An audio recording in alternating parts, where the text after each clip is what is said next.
আমি যদি টুপি না পরে ক্যাপ ইউজ করি আমার কি সুন্নত পালন করা হবে না?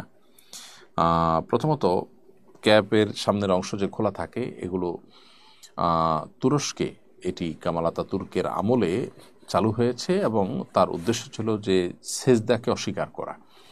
কারণ কপালের পর ওই অংশটা বেড়ে থাকা মানে হলো ওই অবস্থায় সেজদা করা যায় না।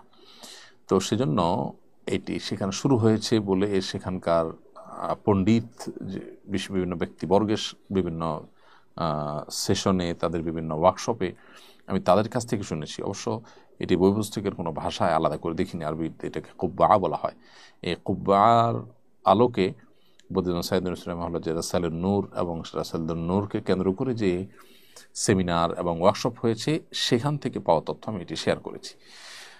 তো যাই হোক, নবী করিম সাল্লাল্লাহু আলাইহি সাল্লামের পোশাক হিসাবে যে অভ্যাসগত বা সুন্নতে আদাহ রয়েছে, এই ক্যাপটা তার আওতায় পড়ে না। এটা সম্পূর্ণ ভিন্ন জিনিস, ভিন্ন সমাজ থেকে এসেছে, ভিন্ন উদ্দেশ্যে এটি এসেছে।